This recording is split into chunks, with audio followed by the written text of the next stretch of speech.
I'm Megan Skidmore, and welcome to the Beyond the Shadow of Doubt. I'm a woman, daughter, sister, spouse, mother, life coach, and person of faith on a mission to normalize asking questions and allowing doubts on a faith journey and all aspects of life. Join me as I bring this traditionally taboo topic out of the shadows of shame and into the light. I firmly believe we normalize through more talking and engaging in discussion. More talking peels back, exposes, and erases the layers of shame associated with asking questions and allowing doubts. When we are more authentic about our journey, we are more powerful because shame has no power in the face of authenticity. Hey, everybody. Thank you so much for joining me and my guest today here on the Beyond the Shadow of Doubt podcast. I am speechless to have you get to know and to meet Jaymie Batten. Jaymie has a very special place in my heart, and you will understand more why by the end of this interview. And I am deeply, deeply grateful for your willingness to come on and chat with me today. So welcome, Jaymie. Thank you so much. I am honored and thrilled to even be a small part of your family's journey. And so, of course, I want to talk and share and hopefully learn and grow. That means so much, more than words can really express. Recently, our family story was included in a write-up at the Lift and Love website at liftandlove.org. So if you read that, you know a little bit more about the backstory of my family, our dynamics, our kind of the past 4.5 years. And Jaymie, as the high school counselor, guidance counselor, has been a huge part of our journey. And it's such a beautiful story. It actually started before high school. And before we dive into that and share a little bit more about that, would you just take a minute and introduce yourself to our listeners? Just share a little bit about where you're from and your family, your faith of origin, all the things that kind of, that you would like to share with us that make up Jaymie. Well, that's an interesting question because there are so many important people and factors and locations For and that. sure. But I guess I would say I grew up in a very, very small, very, very conservative town in a very happy home, and we attended a Baptist church. Funnily enough, my mom grew up Church of Christ, and when she married my dad, she chose to be baptized. So I remember when my mom was baptized as a child, which was really confusing, but kind of cool. And so we were heavily involved in our church. My dad was a deacon. My mom was it was called GAs in the Baptist church, but it was like the girls group. My mom was always a sponsor. We went to church camp every summer. I was very involved in my youth group. I sang solos at church. I was on the praise team. And and still I am a believer of Christ. I don't attend a Baptist church anymore, but I still believe that Jesus is the Son of God and he Mm-hmm. died on a cross and rose 3 days later, and I'll never not believe that. But I will say in high school, I fell to temptations like so many kids do and made some bad choices. And at that time, our church leadership had youth on the team or whatever. And when became public knowledge that I had gone to a party, and made Mm-hmm. bad choices, I was actually kicked off the leadership team at my church. So that I think probably is when I kind of first started to go, hmm. Oh, how old were you? That was my senior year of high school, so probably 17 or so. I will say this though, however, my parents, although we went to this church and we lived in Mm-hmm. this tiny, tiny town, Yeah. my parents have always been more liberal in their beliefs, more understanding, more empathetic. Mm-hmm. I have vivid memories of my mom talking about her best friend, Rusty, who was a gay man in the 70s that contracted AIDS and died. And so I guess while my church home was very, very conservative and I would say judgmental, not patient, not gracious from time to time, I was blessed to grow up in a home that understood, I think, like, if Mm-hmm. God is love, then God loves all people, so calm down. You know what I mean? Yeah. Yeah, So yeah, I do. So then I went to college and still attended church for sure. Read my Bible, prayed, worshiped. We got married. We decided to raise our kids in church as well. And we moved to the town I grew up in. And so we kind of fell back into patterns and went to that same church, and we're raising our kids in that same church. And there were so many times that I would be sitting in a sermon and be like, please don't assume everybody in this congregation thinks that way, votes that way, believes that way, treats people that way, whatever. And so I told my husband, Mhm. like, we've got to find something different. Like, this is not it. Because I don't want my kids to have those same struggles I did, just with Uh-huh. the I can judgment and the shame and understandable. the Mhm. yes, yeah. Like so in that time is when I got my job in Sunnyvale. So for a long time, we were driving back and forth with 2 kids in the car, and it was a Wow. whole That is thing. busy. Yeah, and so we found, and are now members at a non-congregational church in the area that, again, is not perfect. I still find myself going, "That's not how I interpret that. That's not how I believe that." But it's important to me that my kids grow to love Christ, and I want them to understand Christ in the way that I do. They both have asked, Christ into their heart and have been baptized in a Baptist church just like I was, just like Mhm. their dad was. So that's really cool to me. But again, I want to show them the grace and patient and understanding side of Christianity that I think just gets lost so often. So I don't know. Did that answer your question? Oh my goodness, yes. I'm just overcome with just so much love for you and so Oh, much gratitude for who you are and what a yeah. blessing you are to so many kids, you not just your own, but in your work. Thank you. I love knowing a little bit more about your backstory, your upbringing, and just your parents and what legacy of love that they passed on to you that you Yeah, are now passing they're on to your incredible. kids. Yeah, they're incredible. And my grandmother passed away this summer at the age of 97 years old. My gosh.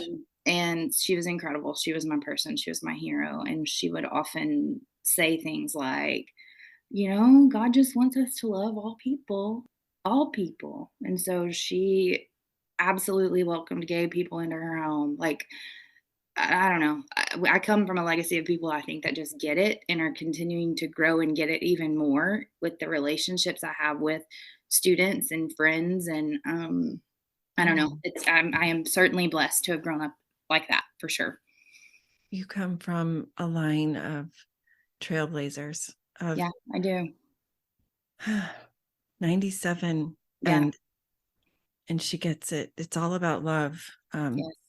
I have really, really learned that and internalized that, embodied that for myself, as someone who identifies as a Christian. It really is so much of this is all about the two great commandments. hmm Yeah, and I think it's still just so hard in the world to reconcile being a Christian, but also being an ally. And I just don't understand why it's so hard. Um, I appreciate you saying that. That's part of what I wanted to kind of dive in with you about today. I love one of my goals is normalizing faith journeys, that everybody's got their own, and even those who don't maybe align with a faith or a higher power or see God, that they still have their own journey. And I am all about honoring it all. We are yeah. all human. We are all beautiful, worthy of love. We were born that way. I believe there's divinity within each of us, and yet I learned in this journey how I really wasn't the Christian that I thought I was. Yeah. I thought I knew how to love. I thought I knew how to accept all and not judge. And I had quite a few lessons to learn and continue to learn them. And I'm okay with that. I truly believe that's been a part of my journey that was needful and meant for me. One of the things, however, that I really noticed in the beginning was it was hard to lean into allowing a belief that didn't really align with what my upbringing was. That It almost was, feels like you're, like, turning your back on it or something, yeah, or picking and choosing what parts you agree yeah, with or it's believe not in. something that is, it's just not done. And I'm using quote marks. It's not, Mhm. or if it is, it's not talked about. Sure. But one thing I've learned is whether a person is aware of it or not, we all kind of approach it cafeteria style. And by that I mean one aspect of your faith might really resonate with you, but for somebody else it's a pain point. Mhm. Like perhaps somebody who didn't get the opportunity to get married and is single for the Right. remainder of their life and don't get to experience having a family and the joys, the ups, the downs, the highs, the lows, the growth, and also the certain it allows you to interact in your faith community in a different way than if you do not have You're right. a spouse or children or whatever. Right. That's just one example. No, I know. Yeah. And so I think our life experience, just certain things we're gonna feel differently about, just based solely on our life, on who we are, what our experiences are, what we brought to the table when we arrived here. And so I you've already shared how you grew up in a home where your parents were open-minded, Mhm. or in other words, loving of all. Absolutely. How hard was that? You shared the experience you had at 17. How hard was that to, you were not even of legal age, and yet there was, we'll call it a disciplinary action. What was that like to Yeah. actually navigate that? And Right. that meant actually telling them, you know what, this isn't okay. We're gonna take our journey elsewhere, you know. It was, when I look back on that time of my life, I was always known kind of as the goody two shoes girl. Like, I didn't like curse words. I didn't like gossip. I didn't like people making bad choices. And so, what the people in my church congregation probably didn't know is at that time, I had just gone through my first breakup. Um, he broke up with me and went to college. They don't know that I was suffering from an eating disorder at the time. They don't know the things I Yes. was going through. And so I was kind of flippant about it, like, whatever. I just got kicked out of the church leadership group, whatever. I got kicked off. When really it was very hurtful and it was very hard to even go to church, really. Um, because for so Understandably long, I so. guess I was probably judgmental of people who made the choices that weren't good to make.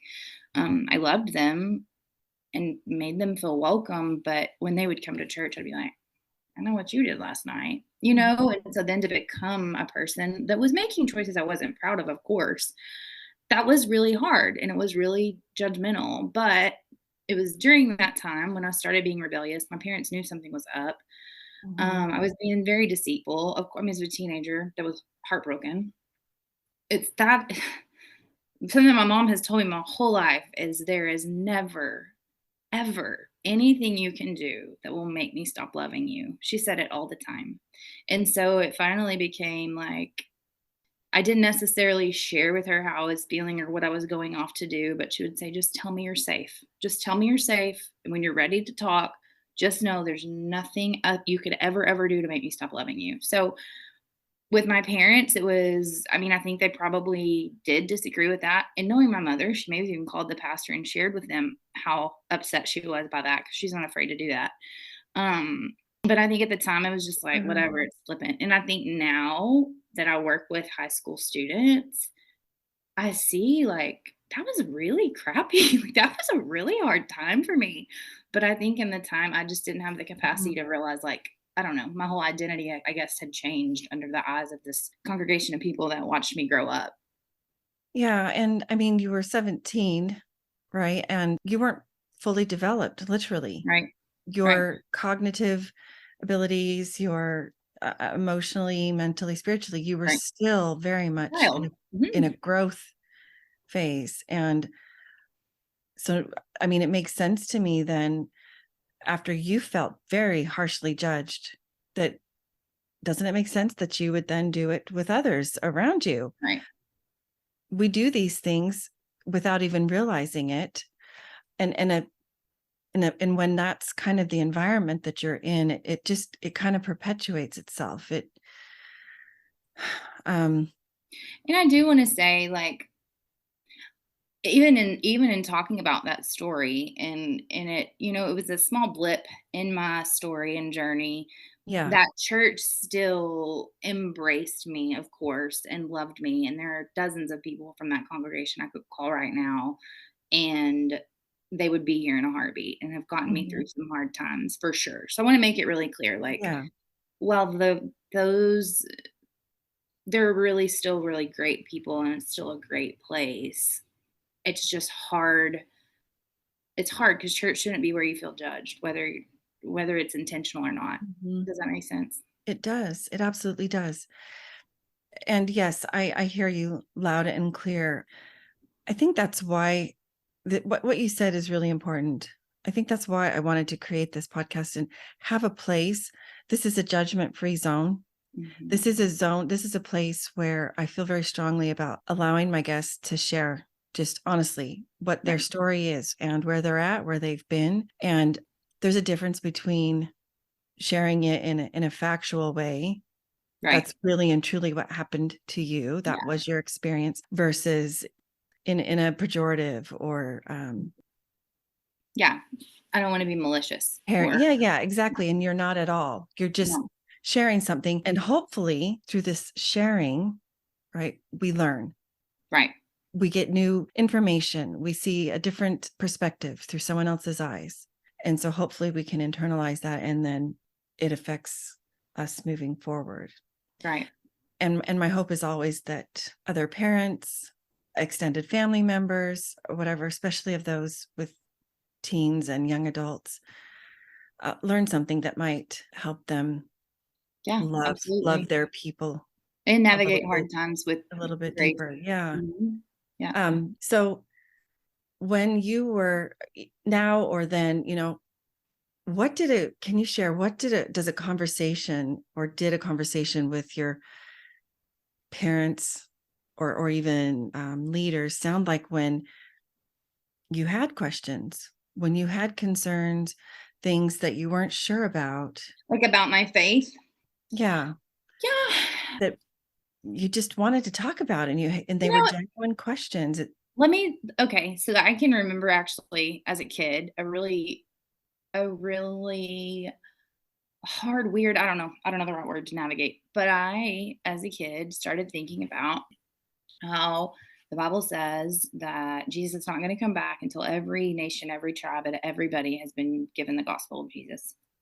And I'm like, "Okay," and so in my head, that's gonna take a really, really, really long time, but what if the missionary that's supposed to tell them about Jesus goes somewhere and they've believed about Mohammed their entire life? What if they don't take it Mhm, in? Because if I hadn't been raised believing in Jesus, maybe I would fall for that, and it was so hard for me to mhm, reconcile that I would say, "Mom, do you think Jesus could, like, also be like Mohammed? And, like, he's all the same person? And, like, if everybody just believes, like, yes, mom, I'm not saying Jesus is not God's only son, but maybe his son has looked different. I don't know, mom, I don't know." And she would always navigate it like, "Those are some big questions, and when we see God, we're gonna have to ask him those questions because." And even now, I almost feel guilty saying that because it was so ingrained in me, and I do believe Jesus is my savior, and I love him, but it's still that those certain aspects are just like, "What? What?" So, I don't know.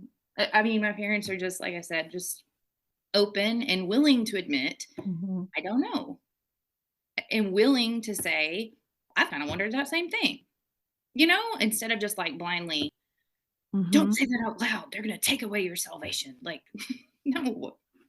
I Oh my goodness, they get 5 gold stars in my book. I That is I'm telling you, you may need to have her on next because maybe, right? yeah, yeah, she's Because so that's not beautiful. something many will necessarily do. Just admit that I don't know. Yeah. I'm not really sure. Yeah. But she saw you. She validated, wow, those are some big questions. Mhm. And that without, you don't need it right there. I Mhm. mean, what a beautiful connection that you made as parent and child. Think about the trust that was, Right. I mean, it was already there, it was established, but think about how much it deepened and those roots grew. And you knew that that was always a safe place. Mhm. Uh, It still is. It still is. I mean, yeah. and just for the record, I totally get what you're saying about that specific question. I think episode 40 and 41, my guest who I interviewed is an anthropologist, PhD Oh, student. cool. And we talked about Liz Thomas, we talked about social constructs.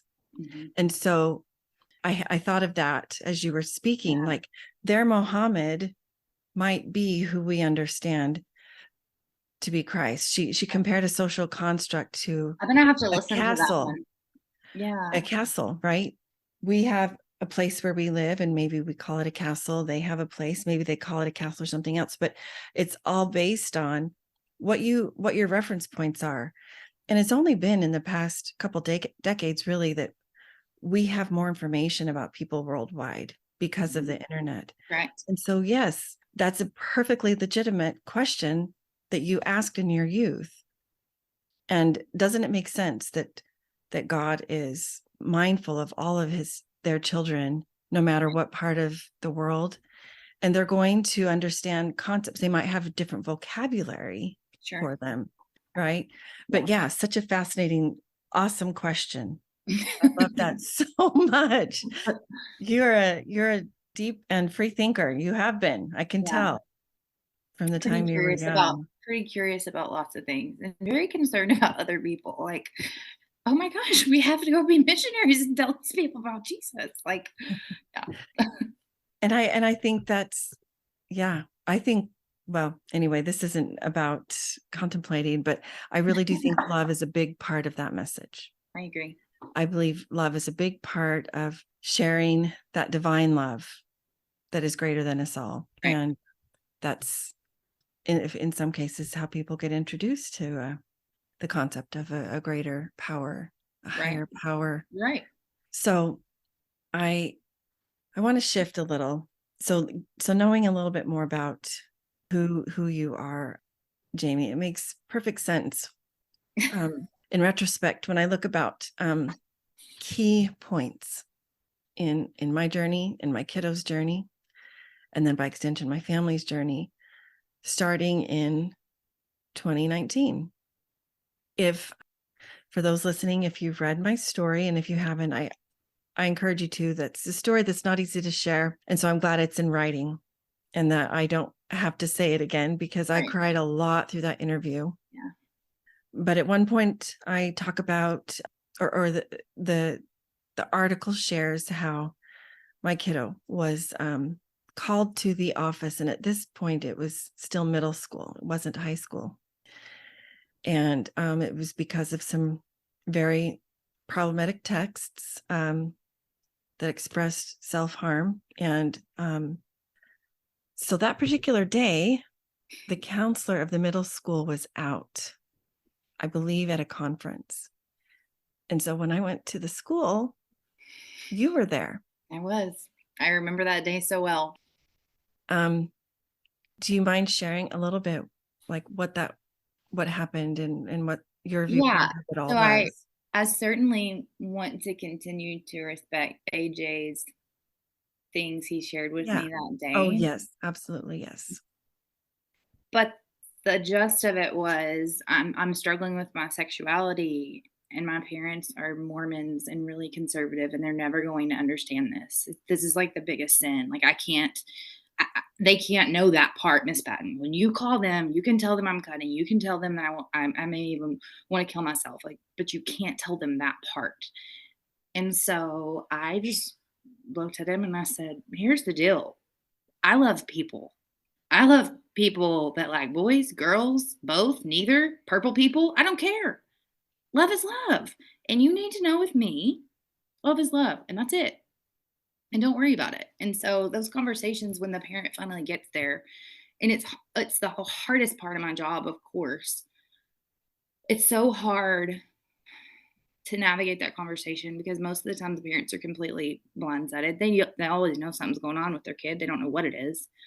And so in that moment, not being in my own office, not being with a student I knew from day to day, like for him to be able to share that with me, like who am I? It was clear he just needed some, and the fact that he trusted me with that all those years ago was just, I don't know. So I do believe that um God had his hand in that, obviously, I do for too. sure. But I do remember y'all leaving and y'all feeling so frantic and ill-equipped about like, well, what do we do? What do we do? And unfortunately, this is the soapbox that I'll never get off of. Access to mental health care in Texas is a freaking joke. So even when parents are willing and say, "Okay, we need to do something," I Mhm. don't necessarily have great resources to offer, and trying to give resources to someone who's literally a life coach therapist lady. Like, I don't know. And so I do remember just being heartbroken because obviously he needed to share that news with y'all, but I didn't know when it would come out, and, Mhm. yeah. So, your assignment is at the high school, and so because the counselor was out for the day, Mhm. you received the call to come over to the middle school. Yeah. And, yeah, I didn't know all those details, but, I knew enough to know my kid was hurting, Yeah. and I knew enough to know, an intervention was needed, and, Mhm. you know, I am open about everybody has mental health, just like we all have physical health, and, so I have had the same therapist for quite some time, and luckily, I was able to, share her with my kiddo pretty quickly, and that was a blessing. That was a godsend, I know Absolutely. that, and, and then 3 weeks later is when the pandemic hit. So, thank God that it was you who was the one and who was able to share all of those things Yeah. so that my kiddo knew there was a safe space in Mrs. Batten, because that's not always the case. It's not. And, and I am sorry or sad to say, and in Texas when it comes to the queer community. Mhm. And you just cannot put a value, a measurable value on knowing that as a parent, you have somebody that is watching out for your kiddo Yeah. at Well, school and yeah. who loves them unconditionally Yeah. and who can, I didn't know if you used the word ally to describe yourself, but I knew you loved my kid. Yeah. And I would say too, like, that's another part of my journey that I would always admit, like, I'm pretty ignorant about some things just because I haven't experience them firsthand necessarily. And so I'll just straight up tell a kid, like, if I'm saying the wrong thing or if I use the wrong pronoun, like, please correct me because I'm learning and I certainly will never begin to understand what it feels like to be a trans student ever, especially in a small town, especially in a conservative small town from a religious family. Like, I'll never begin to understand that, and I'm sure I could be doing more things to be even more of an ally, but I'm just growing because again, like I guess it's just confusing to me because why should I care who you're attracted to or who you're eventually gonna have sex with? Why do I care? That's not Yeah. my business. I love you. So I Yeah. don't know. It feels like a no brainer to me, but I don't know. Not everybody sees the world the way I do, I suppose. Yeah. Actually, what you say is the reality of it. Why should we care? Why do we care? And I've just learned it's so much of it goes back to the stories that we've written about ourselves that we don't even realize that we've written about ourselves, that come from our families, our upbringing, our communities, our cultures, our religions, Mhm. our faiths. And each one of those sources creates a story for us. And so, yeah, you wrote your story and we continue to. And I think what some people don't necessarily realize, I mean, I don't think I necessarily realize, is we can erase and like rewrite certain parts if we want to. Sure. That doesn't, that's not the same as we can't go back and change the past, but we can take a look at our current stories that we have and edit them Yeah. and erase what no longer aligns with us based on maybe new information that we have that we've introduced into our world, new experience. Right. Um, yeah. And that's actually a really beautiful thing. And I think what holds or can hold folks back from that is fear. I really think that's what is a driving emotion, particularly I in this. agree completely. And I would say even making the decision to even join you here was difficult for me, not because I don't care and love people, and not that I care if people know that. In fact, I want people to know that. Mhm. But what does that do in my position that's pretty public? And that's the sad part, but that is fear. That's fear. But at the same time, that's a real concern for you as a Yeah, person in a public right. school system Which is fair. I mean, I who want people the to always current have. laws of our state pretty much require you to report any student that you're aware of who is going through any type of transition as child abuse, report the parent for child abuse. So that is a fear that is not unfounded. That Yeah, is a very real fear. And that's why it means so much to me that you're here. yeah. Um, Well, and, through the years as a counselor, I would say my students have also shaped my faith and my understanding of things. Before here, I was at a middle school, and I would have kids share things with me that they were very ashamed of. I don't know, especially with the sexuality topic. I think the first few times I dealt with that, even though I knew that I loved the kids, I wanted to navigate that the correct way. But as I've grown and had more experiences with students and families, I think it just, I don't, what am I trying to say? My students have helped me grow mhm. to better navigate each situation. They're all different, but hopefully the message is the same as I need you to love your kid. No matter what, they need that, whatever it And looks like, and it's scary. exactly. And even though those stories are different, the one common, like through and through, the one common factor is love.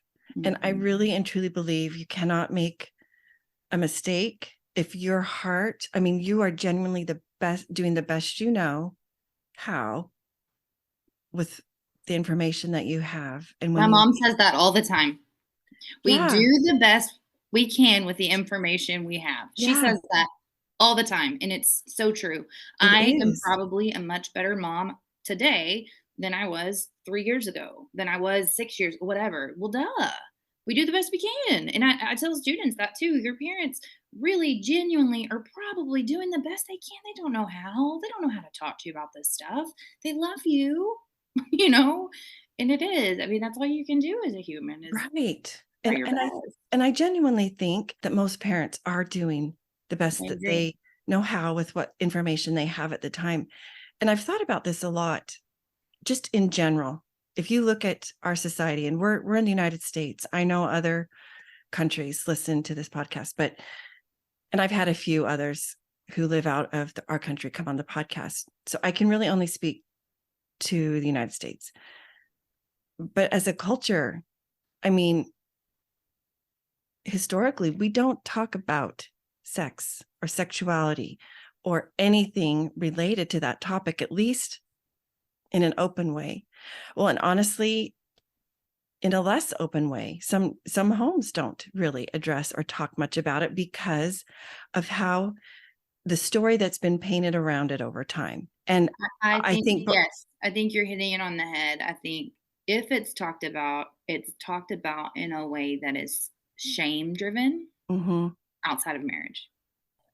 And And out so, in that for as a kid to grow up and have normal hormonal feelings, right? Like yeah, be attracted to people and want to kiss them or and whatever. not have any control over Right, what's and coming then up feel for such them. shame after, and Yeah, I'm not saying, like, that it's right or whatever, like, teenagers, good lord, that's the last thing they need in their lives, but it makes me sad that my first experiences with sex were shame driven rather than out of love, because it's a yeah. beautiful thing, um, so that's something I haven't parented a teenager yet. Getting close. Buckle up. Yeah, we're in middle But you've school. parented in a way a lot in high school.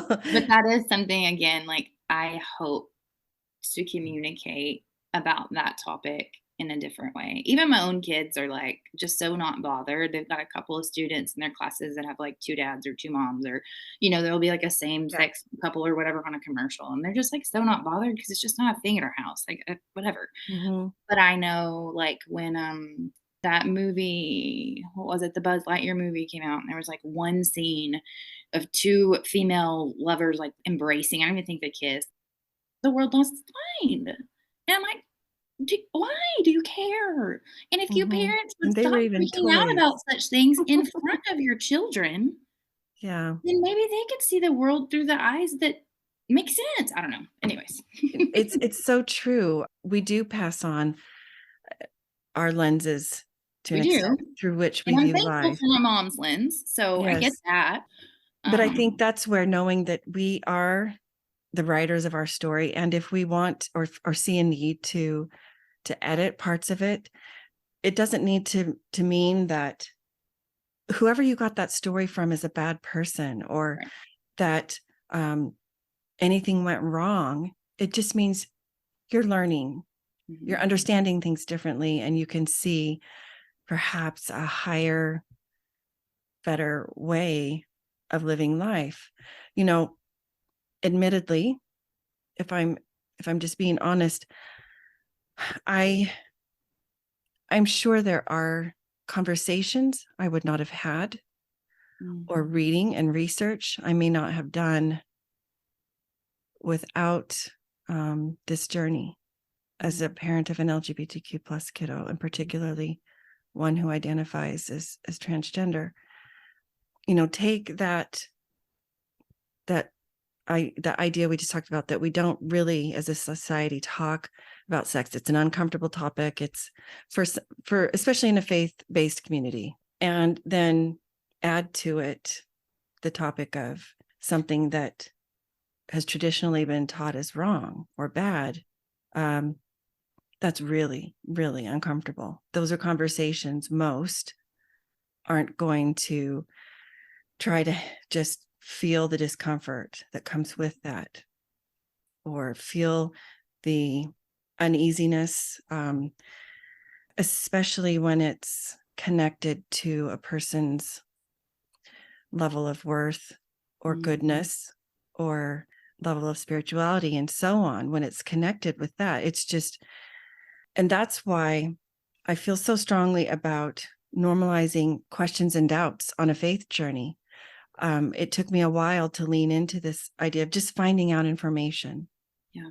And I now have learned and spoke with families whose children, even though they were born with female parts, they have an X and a Y chromosome. These situations exist. And if there's anything the gospel of Jesus Christ has taught me, is he went after the one, like the one mattered to him. So while percentage wise, this community makes up a very small percentage, there's still a lot of people Yeah. who identify this way. They matter. They matter. And the only reason, why their stories might be less heard or less understood or less talked about is because the dominant voices over time tend to be Right. a certain demographic, Yeah. right? Yeah, for Certain sure. gender, certain color of skin, a certain Mhm. perhaps educational background, a certain maybe Judeo-Christian background. I'm just throwing out potential Level of wealth. qualifiers. Yeah, Mhm. exactly. Mhm. I mean, I didn't start to see things quite as differently as I do, going back to that piece about you as a counselor would have to report a parent if you learned that they were allowing transition to happen for their child, meaning a physical transition, Mhm. not, I don't think necessarily social. Social means name, pronouns, clothing. Mhm. But in discussions I've had, nobody makes a big deal about women who choose to have an adjustment in their breasts, whether that's a reduction, which some do for back pain reasons, perhaps, Mhm. or an augmentation for Right. whatever reason. Or some get it done for medical reasons, having to do with maybe Sure. cancer, Sure. or they're at risk for having cancer. And so it's a proactive, maybe preventative measure. Same thing with other adjustments, cosmetic adjustments that are made to tummies, to faces. You get the picture. And the main difference here is one is normalized Mhm. because it's falls under the umbrella that's maybe more predominant hetero versus over here it has to do with same sex or various, intersex or transgender. And the reality is we are not in charge of another person's life, right? What I'm saying, I don't care. Do it. Don't do it. Who are you? What? You like who? I don't care. Because now, I will say, should I have to go on a similar journey or like you have, maybe my opinion of this would change a little bit. Maybe it would at least be more personal and maybe I would Mhm. care to an extent.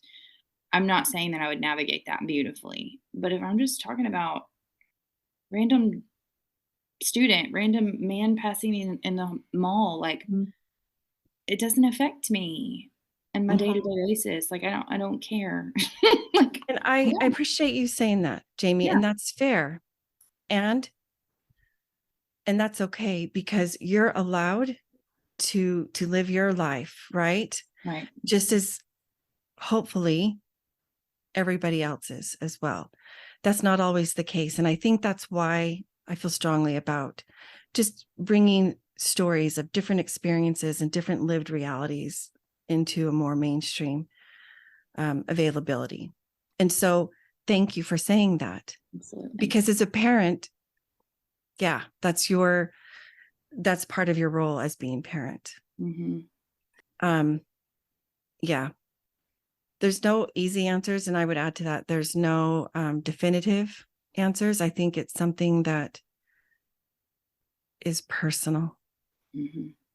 Well, and I was about to say, I think the way that you have navigated your faith journey, but also your parenting journey through what has probably been the hardest season, most questions, most questions about faith and parent, all of the things from the outside, you have navigated this in a way that is so inspiring to me because I do have more and more students and more parents reaching out, going like, help. And so I know probably Mhm. what happened in your house over the course of what, 4 years has been really hard behind closed doors, and I'm sure it took you so long to get to this point. Mhm. I remember the day we met about AJ's, pronoun, Yeah. and that was, I think it probably took a lot for you to get to the point to respect that at home, but also be willing to mention it outside Mhm. of your home. It's true. And then furthermore, not just to have Miss Batten, who has been along this journey, know this information, but to have the teachers and the staff, like, I can't imagine what that meant to AJ for his mom to go, "You know what? I love you so much, unconditionally, completely." And it's really inspiring to see. And I know that it wasn't just like a switch. No, So, it's a journey for yep, sure. for sure. That is true. That was post-COVID, and it was Mhm, his first year back mhm. after being at home for Well, yeah, and over when a he year. returned, right, when he returned after virtual learning, he was dressing differently, looked different, and so even his I Yeah. There I just was can't imagine walking in the school the first day after not seeing these people for so long and being, like, so, yeah, so different. it wasn't easy. Yeah, you're right. I think that initial meeting in 8th grade helped tremendously, knowing that you were I just decided to trust, and knowing how much you had helped us up to that point. Yeah, it wasn't easy. I appreciate you speaking to that. Yeah, But absolutely. the love of a parent is it runs deep and it runs Yes, wide. And yes. and sometimes that means advocating for our kids, even Mhm, when we don't understand it mhm, fully because we haven't experienced it. mhm. You know, I always like to say it doesn't have to happen to me for it to matter to me. Absolutely, And it helps when you have safe spaces to go to. for sure. Um, that is true. Yeah, I appreciated so much your support in making that request of please use these pronouns and please refer to our kiddo as this. And you also helped us get a faster track to graduation, which also significantly Well, aided our funnily enough, journey. I had a parent ask about graduating in less than 3 years, and I said, just so you know, I said to one of my administrators, I said, "I had to tell AJ Skidmore he could not graduate in less than 3 years. So if this happens, it is over my dead body because he was a great candidate, and I had to tell him no." That literally was probably, I don't even know, 3 weeks ago I had that conversation. So I'm still trying to advocate for him, and he's graduated. That's awesome. Yeah, Well, and it's actually been the perfect journey. He yeah, was more that's than ready to graduate and now headed off to I love it. college. I'm so excited. Yeah. Thank you so much for your time. And I know that Absolutely. you are busy and time is so precious and valuable. I just have one last question I like to ask. And that is, what does it mean to you to live beyond the shadow of doubt? It requires a whole bunch of trust, doesn't it? It requires Mm-hmm. trust, asking questions, being Mm-hmm. willing to listen, admit you don't know everything, and just Absolutely. Those trust. I mean, but trust. That's so true. yeah, Trust over fear. yeah, which is hard. I love that. So, string of questions, one word answers. That's all I'm looking for. Okay. So our listeners can know you a little bit more. What is your favorite book? Ooh. Oh gosh. I wish you hadn't asked me this. Oh my gosh. It's about the homeless man. It's a real life story in Dallas. Stranger Than Me. Oh my gosh, I'm gonna have to Google it and get back with you because it's the greatest Okay, book ever. Google it. Okay. Okay, are you an introvert or an extrovert? Extrovert all day long. I could have guessed that. Who's your favorite artist? John Mayer. Ooh, and are you a night I'm owl? all about lyrics. Yeah, he's Same got some kind of good different as ones. me. Ask me that question again. I got my answer, and you Okay, can your end it. favorite book. Same kind of different as me. But no, it's such a good one. Okay, are you a night owl or a morning lark? I know. And do you have a celebrity crush? Yes, Jimmy Fallon. He's hilarious. He is. And do you do still or carbonated water? I need some water. Uh, Or a diet soda. oh, Diet Coke for sure. I should drink more water than I do. Awesome. And then lastly, the furthest place you've traveled. Furthest place. Dominican Republic?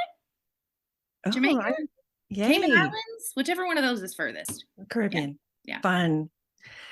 Yeah. So what would be the best way if folks had questions for you to reach out to you? Would it be on social media? Would it be an email?